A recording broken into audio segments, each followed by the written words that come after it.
إذا ندونك ولا قوة تغيّا وحانا لو ذا الرميسية هذه الدار هي دار ممر وضا إنيتي وفق الصعد كاهي وضا وقاضه إني لم يتهي سؤاشا أدق أبا هنقف كستو بنادم ينسويديا وحيتي فماذا بعد الموت تنينات كتاقي سوى دكتي وانا الله با هورتانا دادكي صومر وكوضا تاقين محاق جيريدا كدنبايا إلهي وحو قرآنك كتل ماميا قل إن الموت الذي تفرون منه فإنه ملاقيكم جيريدا كبحسان ساني كوردي سمويدا لكل بيسا بنادم جيريدا ما تشعلا مالي يري مركا كو حنونتا حقا دختركاد وعرريسا waxaad hanti haysato dhamad ku bixinaysaa waxa soo dhamina waa uun geerida bal hadaa dib u dhigi kartayna dib u dhigto ama inuu inaad ka baxsato ilaahina wuxuu leeyahay qul innal mawta alladhi tafirruna minhu fa innahu mulaqikum wa idan la kulmaya geeridaasi maxaa ka dambeeya thumma turadduna ila aalimi al-ghaybi wash-shahada fayunabbi'ukum bima kuntum ta'malun waxa ka dambeeya waxa weeyaan rabbi la isirtaago كل نفس ذائقة الموت وإنما توفون أجوركم يوم القيامة فمن زحزح عن النار وأدخل الجنة فقد فاز وما الحياة الدنيا إلا متاع الغرور إذن قريدة وحكدن باية والوقوف بين يدي الله سبحانه وتعالى إلهي نتسرتاكت وحكدن باية وإما الجنة وإما النار ولذلك بقى إلهي وحين لي آيات كأنه مركز طبع آخرنا يا أيها الذين آمنوا اتقوا الله حق تقاته ولا تموتن إلا وأنتم مسلمون وارحد مننا بقى إلهينا لي إذن كان مسلمين ولا تموتن إلا وأنتم مسلمون آذنه جيرده كور وريقه لكن وحيد هذا أقرب شيء هو الموت وحكو قدوي وقيري أبعد شيء نبيد هذا هو الأمل والرجو يددك واتسين نوران دونتا أرجى شيء في الحياة هو العمل وهو حد شغيسته لو قل رجاء بدني هاي وهو حد شغيسته دبا محاكو هرتاقن بنا آدمكو حقيقة دو أقي هينو ديار قروبه ولها هي الغفلة وحكوا وادينو ديدانين ديار قرونا والغفلة والدوهني وموغني وهذه الحقائق الكبرى اسمود موتسينية ربائنا نتحصوصا هذه ربائنا داخر حصوصا هذول ربائنا جنية النار حصوصا سادردد باهله وحلي اقترب للناس حسابهم وهم في غفلة معرضون ما يأتيهم من ذكر من ربهم محدث إلا استمعوه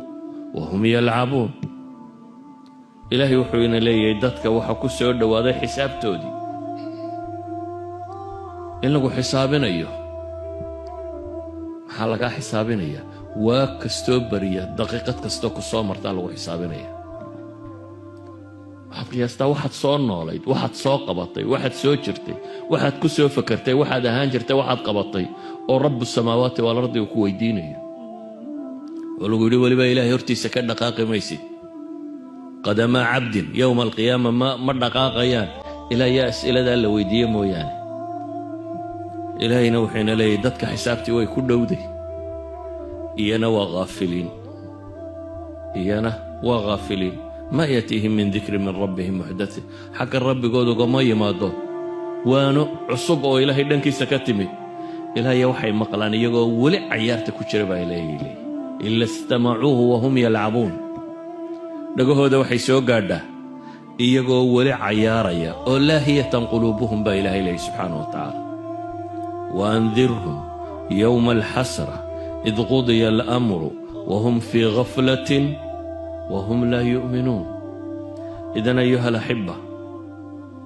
آفاتك قوة وين كان إنو دتكو الديار نقوم وايو كانت دتكو إنو آخر حسوسا وايو كانت دتكو إنو حباشي أرك كري وايا iyadoo dunida dadka hoose ka badan yahay dadka saaran. magaalo kasta magaalada ka dhinac dhisan baa ka badan. haddana bini aadamku inuu daaraha arkay xabaalaha arki kari waaya waa wax cajab qabta. waxa dhinacaaga ku jira ee dad jiifa inaad arki kari weydo ee daarta ay kuu muuqataa waa mashkilad. yaclamuuna daahiran min alxayaati addunya wahum can alaakhirati hum gaafiluun. kuwa ilaahay ka gaaloobay baa ilaahay wuxuu ku tilmaamay daahirka noloshay garanayaan baa ilaahay yidhi, ama aakhira iyo xaggeeda waa ka moogan yihin, waa dhoohan yihin. sida awgeed ayaa axadu saalixiin ay boqorradii muslimiinta nin ka midii wuxuu ku yidhi limaada nakrahi ilmowt, maxaanu geerida u nacnaa buu weydiiyey. dabeetana wuxuu ku yidhi camartum addunya wakharabtum alaakhira watakhaafuuna an takhrujuu min alcimaari ila alkharaab. adduunkaa camirteen buu yidhi, de shaqadiina shaqa adduun noqotay, aakhirana waxba iskamaydaan horraysiinin. marka waa loojik buu leeyahay inaad nacdaan, inaad meesha camiran ka tagtaan oo meelaan waxba idinka horrayn inaad qabataan. waa nacaysaan buu ku yidhi. ayuha alaxiba, bini aadamka wuxuu noqday fakarkiisu fakar adduun. adduunka maxaan qabanaya, maxaan helaya, maxaa ii soo gelaya. xataa wa huwa yusalli, xataa markaynu salaada ku jirno 5 daqiiqa aynu ilaahay is hortaagno, 5taana waxaynu xisaabinaynaa adduun oo caqligeenna ku jira. bale qad naxlamu biha, waa ku riyoona. bini aadamku waxa agtiisa yaalluunbu ku riyoona. haddaad riyooyinkii saxaabada dib ugu noqotee nebigu fasiri jiray, nebigu calayhi salaatu wasalaam salaada subax markuu tukada ayuu wuxuu odhan jiray ma minkum ru'ya, war xalay yaa wax arkay. markaasay saxaabadu u sheegi jireen waxay arkeen, dabeetana wuu u fasiri jiray. riyooyinka haddaad dib ugu noqoto kutub alxadiid inta badan janno iyo naar iyo aakhire ka warramayaan. inta ugu badan le wax diin ku saabsan bay ka warramayaan. waa nimankii aadaanka ku riyooday ee kan ku riyooday kan ku riyooday aakhiro. innaga laakiin riyooyinkeenna haddaynu iswaraysanno nidhahno war bal